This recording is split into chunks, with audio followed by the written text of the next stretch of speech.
কি রে হারান, তোর ছেলেরা এখন কিভাবে কাজ করছে, পারছে তো? আর দুজনের মধ্যে ভালো মিল আছে তো? হ্যাঁ, ভালোভাবে কাজ করছে। এখন তো দুজনের মধ্যে বেশ ভালোই মিল আছে। আসল পরীক্ষা তো সময় আসলে হবে।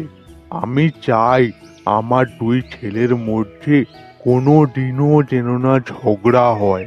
আমি যখন বুঝতে পারবো ওরা দুজন এই পরিবারকে ভালোভাবে সামলাতে পারছে, তখন আমি আমার সমস্ত দায়িত্ব ওদের হাতে ছেড়ে দিয়ে চলে যাব। আরে, তুই বাজে কথা বলিস কেন? এত তাড়াতাড়ি নিজের কর্তব্য ছেড়ে দিলে হবে কিভাবে? এখনো তো অনেক সময় বাকি আছে।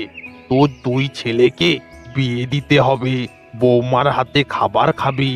এখনো কত আনন্দ মুহূর্ত বাকি আছে, আর তুই বলছিস এত তাড়াতাড়ি ছেড়ে চলে যাবি? আমিও তো চাই এই দিনগুলো দেখি, তারপর না হলে মারা যাব। কিন্তু আমার শরীর তো এখন খুব খারাপ।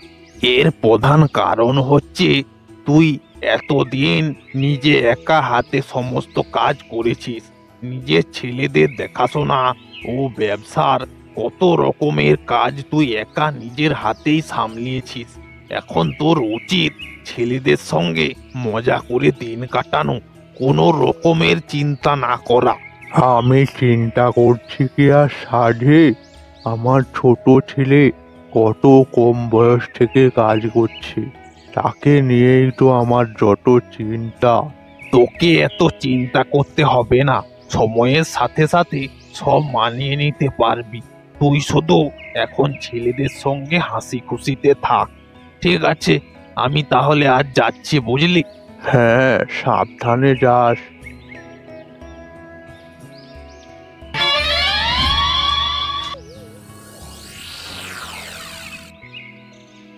এসে গেছিস?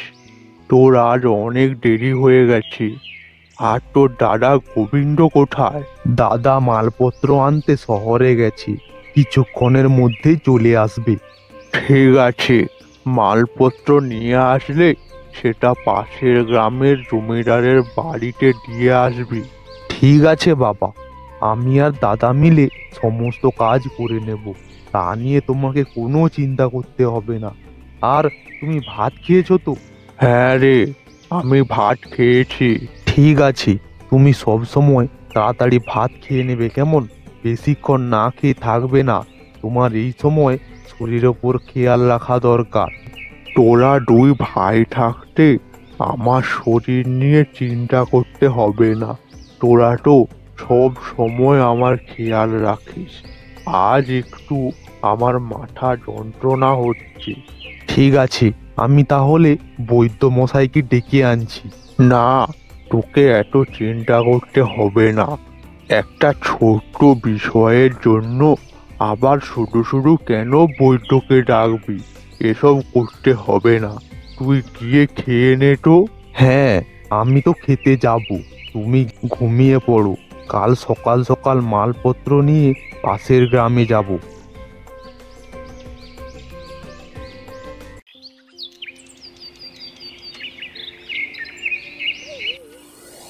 সকাল তো হয়ে গেল, এবার মালপত্র নিয়ে পাশের গ্রামে চলে যাই।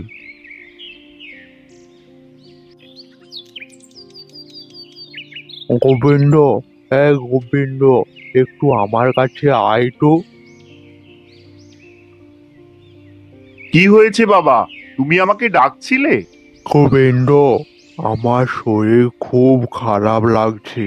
আমার মনে হয় আমি আর বেশিক্ষণ বাঁচবো না। না বাবা, তোমার কিছু হবে না। তুমি বাজে কথা বলা বন্ধ করো তো। সময়ের সঙ্গে সঙ্গে সবাইকে চলে যেতে হবে। কেউ সারা জীবন বাঁচবে না, বুঝলি? আমি চলে যাওয়ার আগে তোকে একটা কথা বলে যেতে চাই। আমি জানি তুই তোর ছোট ভাইকে খুব ভালোবাসিস। আমি মারা যাওয়ার পরও যেন ভাইকে এইরকম ভালোবাসিস। ওর সঙ্গে থাকা তোর কর্তব্য, বুঝলি? বাবা, তুমি এরকম বাজে কথা বলছো কেন? যাই হয়ে যাক না কেন, আমরা দুই ভাই একসাথে থাকবো। আমাদের দু ভাইয়ের মধ্যে কোনোদিনও সম্পত্তি নিয়ে ঝগড়া হবে না। আমার তোর উপর পুরো বিশ্বাস আছে। তোর ভাই এখন খুব ছোট। তোর ভাই যদি কোনো ভুল করে ফেলে ক্ষমা করে দিস, কেমন? ঠিক আছে বাবা, আমি তোমাকে কথা দিচ্ছি, আমাদের মধ্যে যাই হয়ে যাক না কেন তবুও আমরা একসাথে থাকবো, কোনোদিন সম্পত্তি নিয়ে ঝগড়া করব না। ঠিক আছে গোবিন্দ, তোর সঙ্গে একটা গুরুত্বপূর্ণ কথা আছে। তুই একটু আমার সামনে আয়। বাবা, দাদার কানে কানে কি যেন একটা বলছে।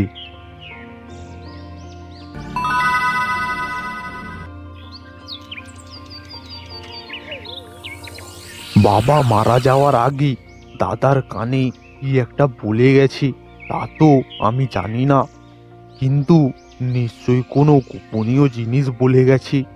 কিন্তু দাদা তো আমাকে কিছুই বলেনি। আমার তো সন্দেহ হচ্ছে কোনো গুপ্তধনের বিষয়ে বলে যায়নি তো।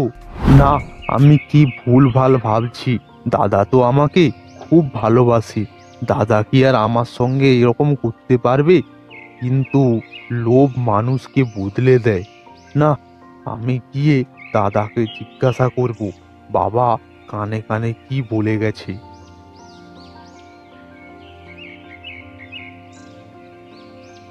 দাদা, একটা কথা বলার আছে। হ্যাঁ ভাই বল, কি বলবি? দাদাকে জিজ্ঞাসা করা কি ঠিক হবে? দাদা হয়তো বলবে আর কিছুদিন পরে বলবো। দাদাকে তো বলতে আমার ভয়ও লাগছে। না, আর এক দুদিন অপেক্ষা করি। দাদা নিজে হয়তো সমস্ত কথা বলবে। কিরে রামু, তুই কি ভাবছিস এত? কি যেন একটা বলবি বলে এসেছিলিস? না দাদা, তেমন কিছু না। আমি জিজ্ঞাসা করতে এসেছিলাম আজকে মালপত্র কোথায় নিয়ে যেতে হবে। ও, তুই ওইটা নিয়ে এত ভাবছিস? তোকে কোনো চিন্তা করতে হবে না, আজকে আমি যাব বাজারে, তুই আজকে বরং আরাম কর। ঠিক আছে দাদা।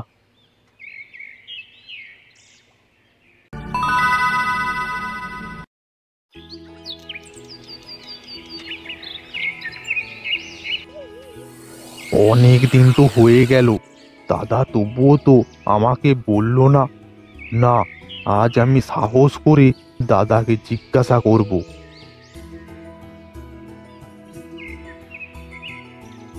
দাদা, আমি একটা কথা জানতে চাই, তুমি আমাকে ভুল বুঝবে না তো? কি জানার আছে বল, এর মধ্যে খারাপ ভাবার কি আছে? তোর যদি কিছু জানার থাকে তুই আমাকে বিনা সংকোচেই বল। বাবা মারা যাওয়ার আগে তোমার কানে কানে কি বলেছিল? ও, তুই ওই ব্যাপারে কথা বলছিস? বাবা আমাকে বলেছিল যাতে আমরা সারা জীবন একসাথে থাকি। না দাদা, আমি ওই ব্যাপারে কথা বলছি না। তোমাকে ডেকে কানে কানে কি বলেছিল তা বলো। ভাই, এই ব্যাপারটা তুই বাদ দে, তুই এখন খুব ছোট, তোকে বাবা কি বলেছে ওইসব নিয়ে এত মাথা ঘামাতে হবে না। এখন না জানলেও হবে, ওই ব্যাপারটা আমি দেখে নিচ্ছি। না দাদা, তুমি কি এমন জানো যে আমার কাছ থেকে লুকাচ্ছ? রামু, আমি তোকে বলছি তুই ওই ব্যাপারে কথা বলিস না তো। ঠিক আছে দাদা, আমি যাচ্ছি।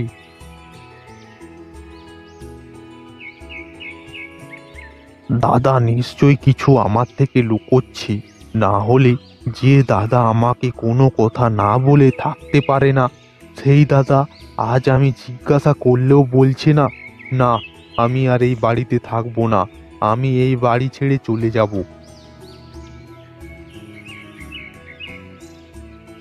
দাদা, আমি আর এই বাড়িতে থাকতে চাই না। কি হয়েছে ভাই, তুই পরিবার থেকে আলাদা হতে চাচ্ছিস কেন? আমার তো মনে হয় বাবা যাওয়ার আগে তোকে কোনো গুপ্তধনের কথা বলে গেছে, আর সেই কথা তুই আমার থেকে লুকোচ্ছিস। ভাই তো আমাকে ভুল বুঝছে, আমি যদি ওকে সত্যি কথাও বলি ও তো আমাকে বিশ্বাস করবে না।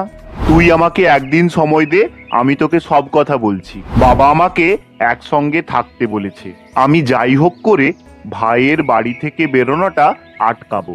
প্রয়োজন হলে আমার জমানো সোনাটাকে বিক্রি করে আমি টাকা আনবো।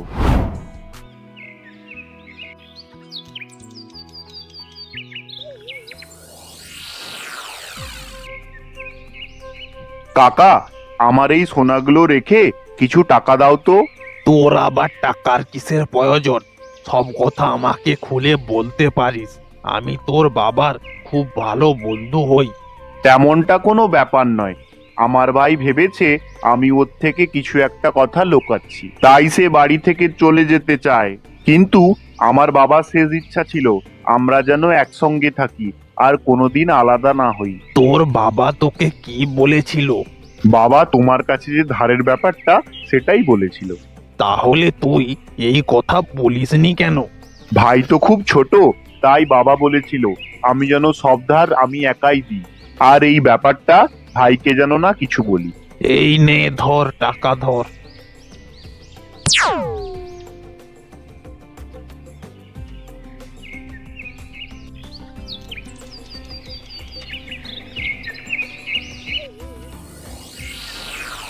তুই জানতে চেয়েছিলিস না বাবা আমাকে কি বলে গেছে?